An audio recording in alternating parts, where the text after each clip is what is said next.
I'm doing good. Great to see you, Al. Great to see you, and I'm great. I mean, I'm great. I'm excited to talk with you today about careers and people analytics. I mean, you've been at this a long time. I'm not going to date us right now, but I will say that you have been through this journey that we're going to talk about. You've developed yourself as a people analytics professional, people analytics leader. So, if you would please introduce yourself and a little bit more about what we're going to talk about, specifically your 6 points, because I know you have those in your back pocket. Yeah. Well, hi everyone. I like to call myself a people data enthusiast. I really got into this whole field on accident, like many people in the field.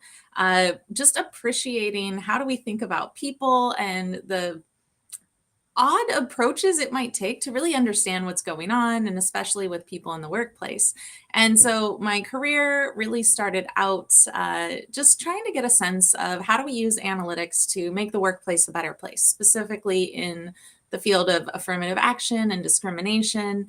And then I went on to have a role as an HR researcher, which at the time, people analytics wasn't really a job title that existed. So that was about the closest.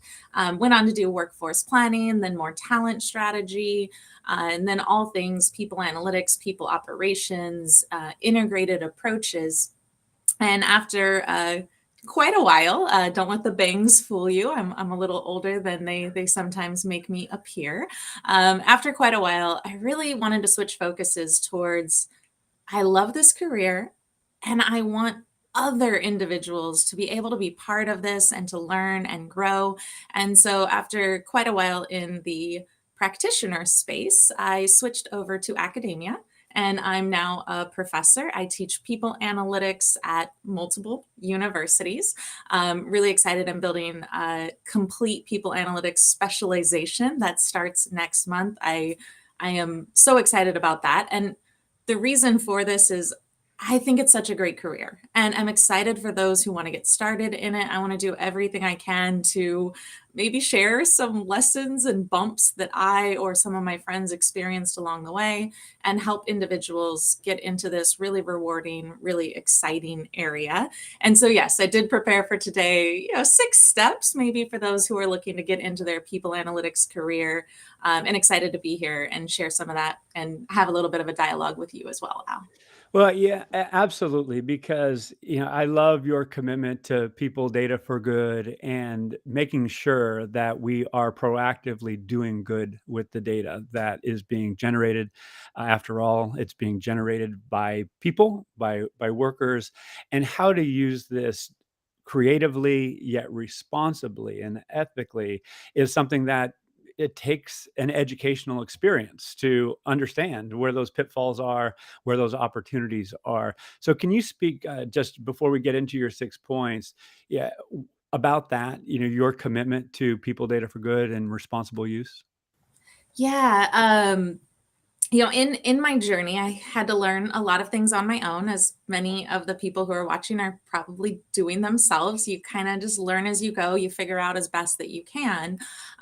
And part of my now journey is I'm trying to make that a little bit more accessible for people. So, trying to offer structured learning opportunities where maybe you can have some of those steps provided to you along the way. But then I joke because a lot of my people analytics classes they're kind of like an ethics class hidden inside of a people analytics course. And that's because I think that the foundation of people analytics really is this notion that we should be looking at data not about people, but for people. And so the idea of building everything that we do about how do we make data for good, when we go to also use data for the good of an organization, we're thinking about data for the good of the people, thinking about everything around ethics, privacy, but then also just intent and outcomes and how people are affected by it. And so that's something where I think if we start our understanding of what people analytics is from the frame of mind of people analytics for good, we're off to a much stronger foundation and we can think about it in more interesting ways along the way. Well, thank you for that, because I celebrate it, because they're HR data, people data are different, and there needs to be that understanding, again, of the risks and opportunities. So I want to take us, because we're going to talk effectively about two personas in my view today. Like, if I'm an individual interested in developing myself, what is my track? What do I do? Similarly, if I am a leader and I'm trying to create a capability within the organization, how do I hire smartly? How do I develop people who are already in the organization to do the work that's necessary? Because there's not a clear understanding of that. That's the reason we're having that discussion, because there's workshops out there, there's degree programs, there's things in the middle that are 6 to 8 weeks. I mean, so what are your thoughts? Let's go to, I just graduated a few years ago in IO psychology or a data science discipline. What do I need to do to get to a people analytics role where I am actually contributing in meaningful, sustainable ways? Yeah, it's a great question, and one I get a lot because I do end up meeting quite a few students in that position. But first of all, I think there's not an answer. There's not a single thing you do. There's not a single point at which you start. There's not a single resource or course or book or workshop or anything that's going to make it all magically fall into place. But I'm really excited that there are so many resources these days. I think the first is have a little bit of a conversation with yourself, which is what kind of learner are you and what motivates you, what inspires you, what gets you going.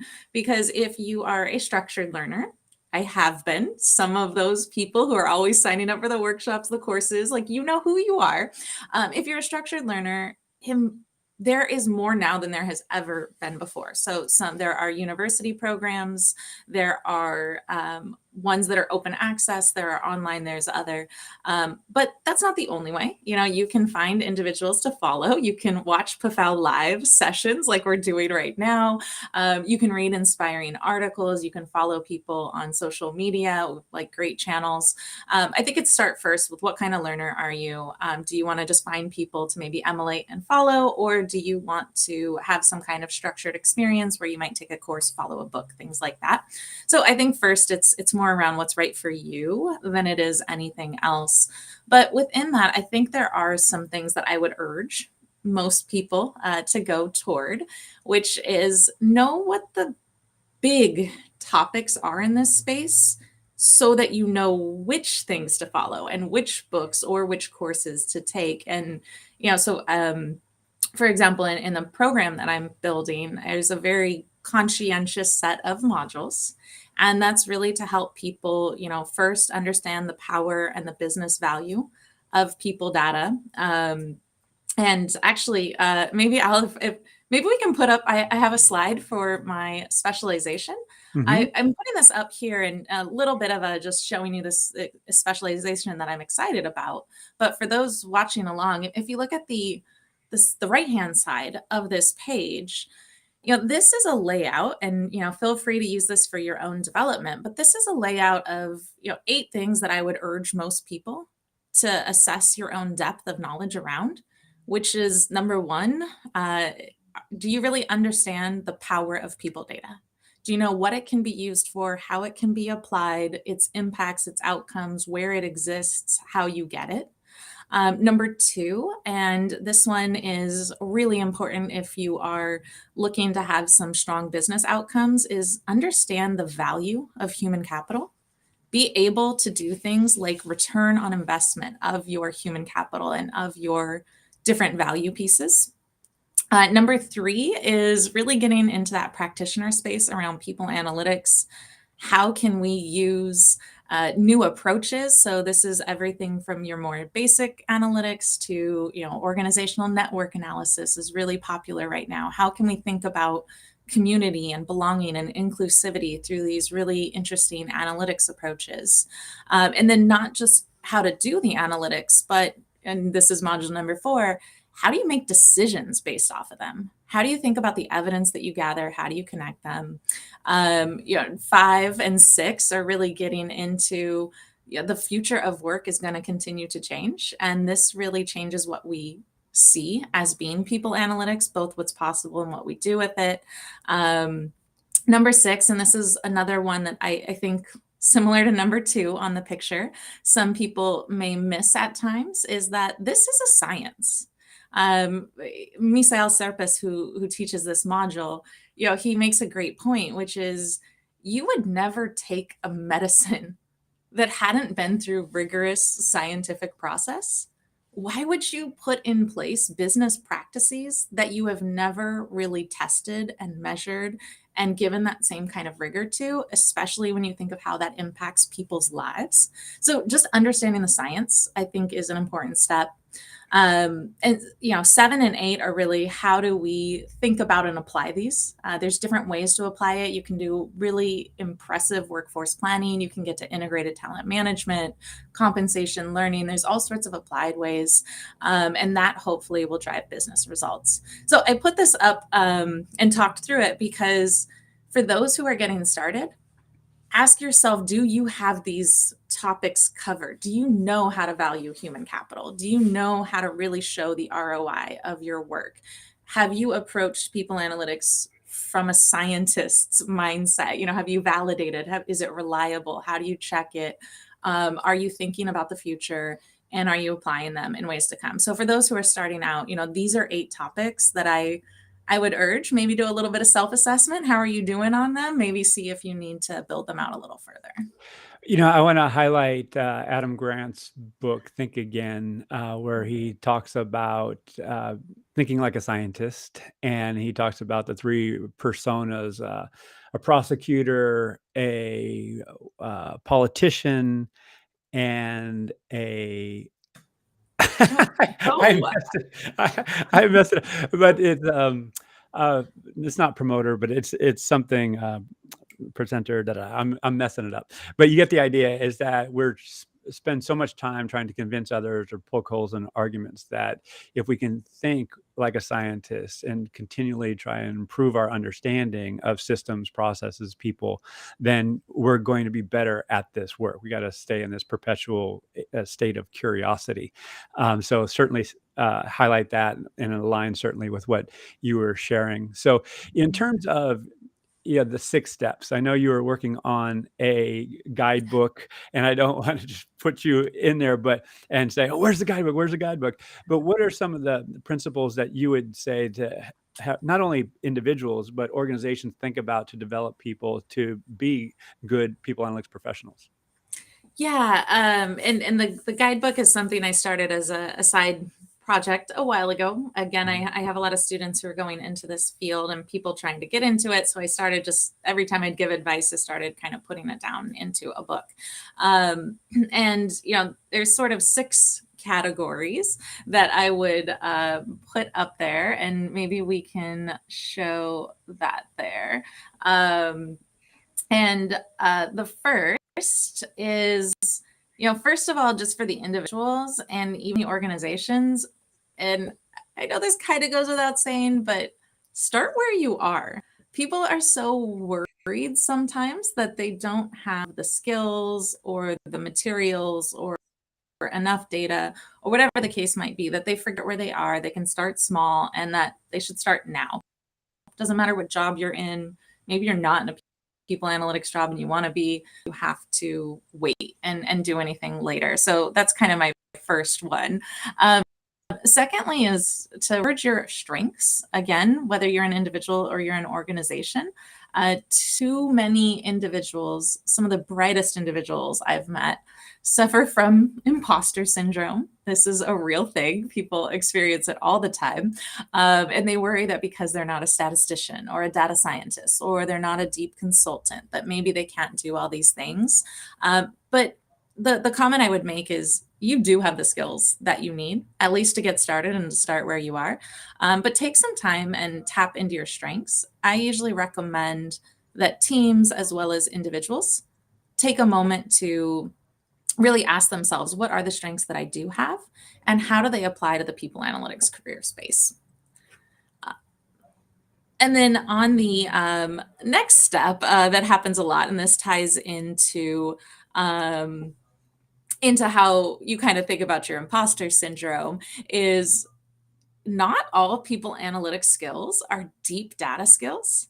And so I usually recommend that people, when they do that skills assessment, consider your non technical skills that are really crucial to people analytics. This is where my analytical thinkers, my critical thinkers, those ones who know how to think holistically and systematically, you bring a skill set that without it, the data doesn't matter.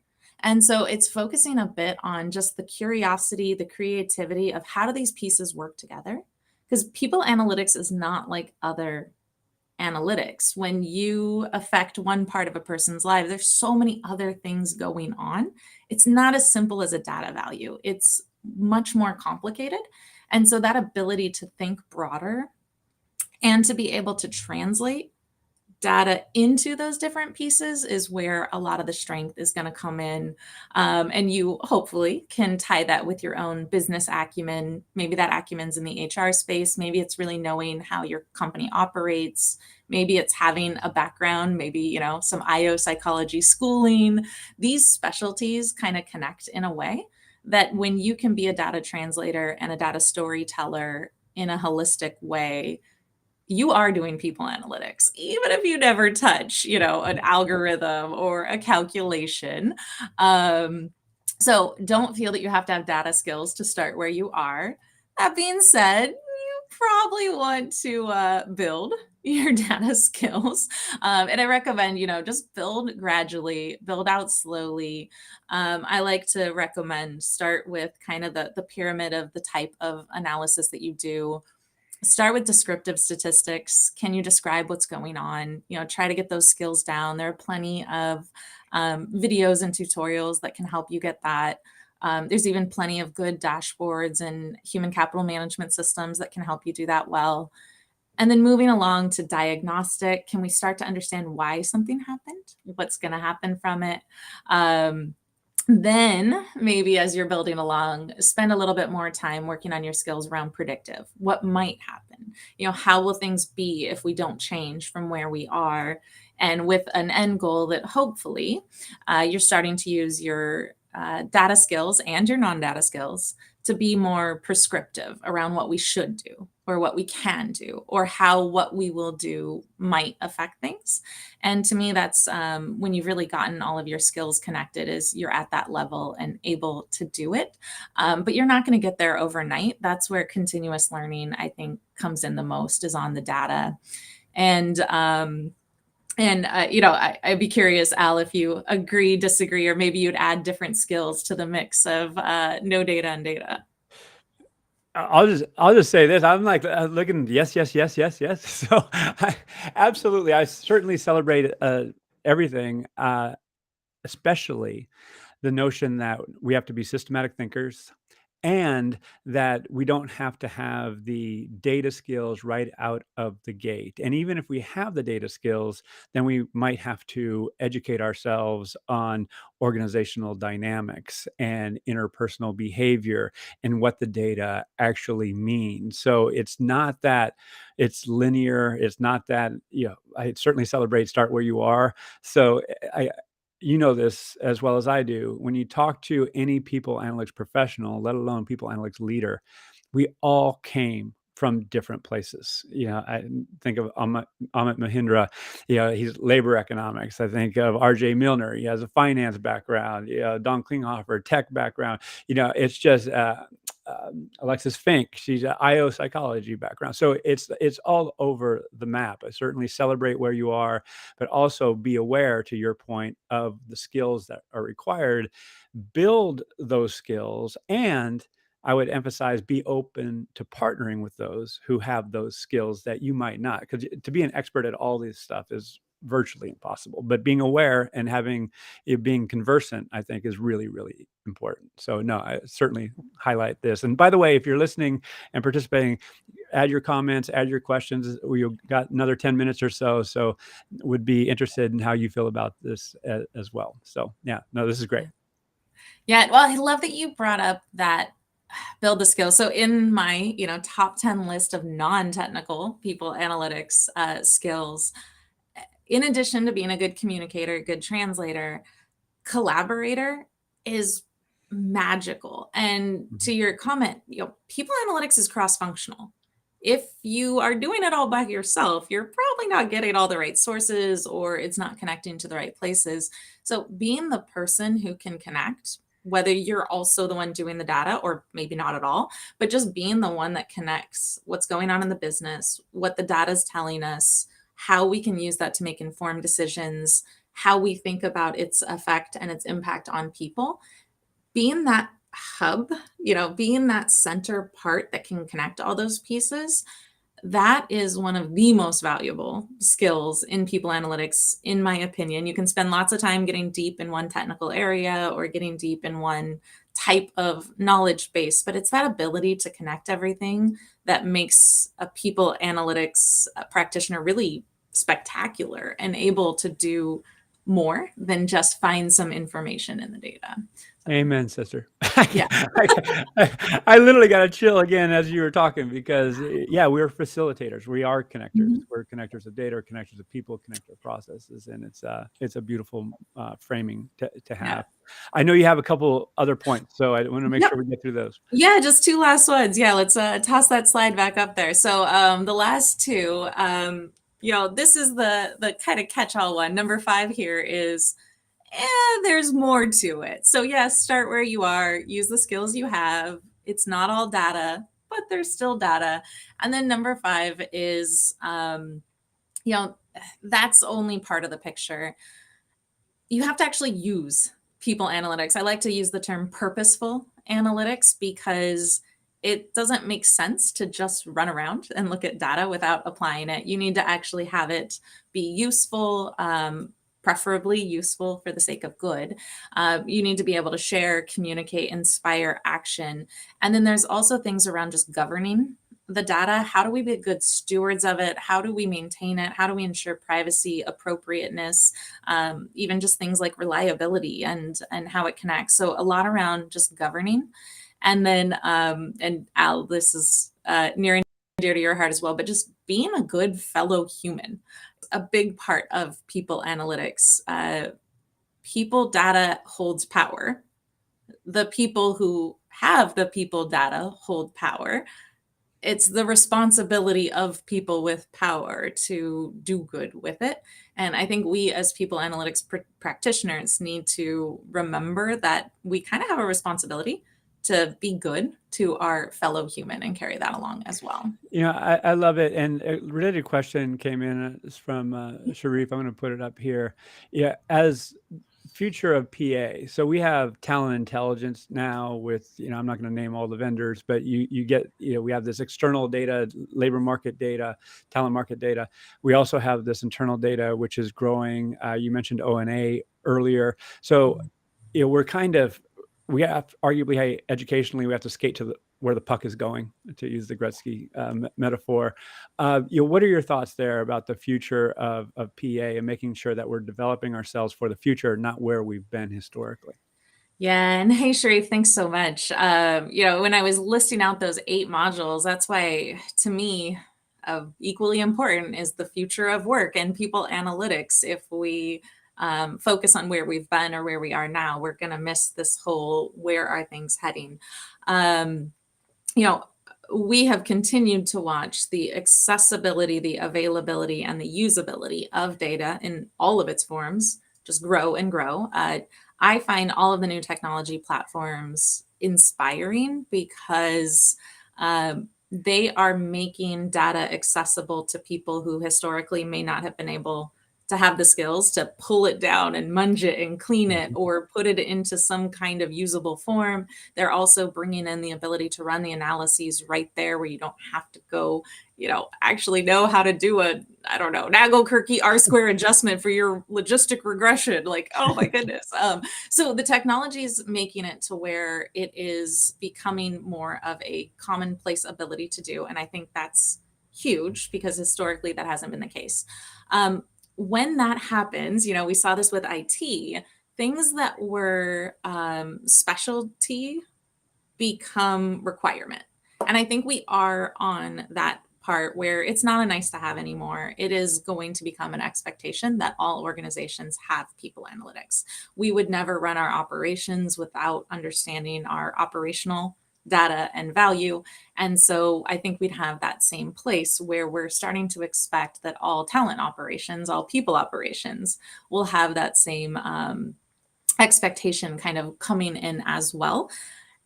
And those specialty things, individuals like that are really excited about the data, we're going to have our time freed up. We're no longer going to be running just like attrition models.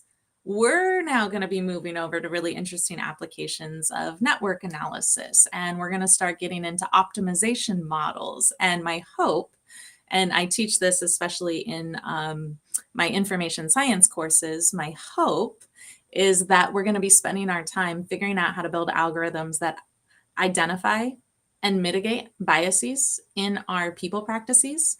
We can use the tools to not just know what's going on, but to actually find opportunities to increase inclusion. We can use data to identify biases that maybe are kind of hidden and structured in our system. And we can start to see the future of people analytics not just being an assessment of what is, but to start being able to create the future. So I can't wait for the future of people analytics because we're getting into the place where we can start affecting change, not just inform, but make happen. And to me, that's really, really exciting. And I'm seeing some of that in 2022. I got another chill, Heather.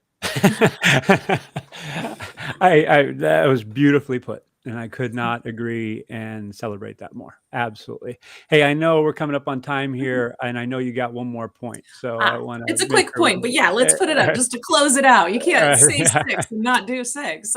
So final point is people analytics for anyone in it. It's a self-crafting career.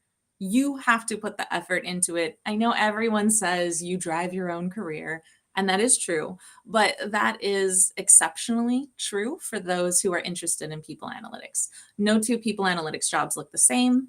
Also, people analytics isn't always a job all unto itself. Sometimes it's just a tool or a technique. And I meet a lot of people where the interesting conversation isn't how do I get a people analytics job? The more interesting conversation is I already have a job. I do something I really care about. I'm part of a recruiting team and I care about that, or I'm a leader of a large group of people and I just want to do right by my team. That's where bringing people analytics into your career has more power, is because you can use it to reach these other ends. And so my first thing that I usually recommend to people is maybe don't go looking at job postings for people analytics jobs. Maybe ask yourself, how can people analytics make what I want to do, what I want to accomplish possible and more in depth. And that's where some really cool applications have started to come out, is people using people analytics to accomplish what they hope for instead of treating it separately. So hopefully those of you watching are figuring out how to craft your own career, but don't limit yourself. Yeah. Well, hey, I love these points. Love that you're sharing them. Thank you for doing what you do. How can people learn more about you and what you're up to? Yeah, please connect with me on LinkedIn. I'm there all the time. If you're interested in any courses, some you have to join my universities, but some are open, and you can go there. But send me a message. I'll even be happy to share these starter guide that I have going. It's raw. It's a Word document, but hey, you're welcome to it if you would like it. Okay, we'll make sure we put the links in the comments on LinkedIn and elsewhere. Thank you all for joining us. And for those in the Bay Area, I'm just going to do a quick plug before we sign off. We're going to be meeting next Wednesday, May 25th at the Devil's Canyon Brewing Company. And Heather, I'm sorry you're not going to be in town because I know you like your beer. But it's going to be 5 to 7:30 p.m. Who's who of people analytics, workforce planning, employee experience professionals here in the greater San Francisco Bay Area. First time we're getting together under the PFAO banner since 2020. So very excited for that. And Heather, you've been a great contributor to PFAO and our greater community over the years. So thank you for doing what you do yet again. And look forward to seeing you in person, hopefully very soon. So yeah, have a beer for me, and thanks for everything, Al, and cheers all. All right. You be well. See you soon. Bye.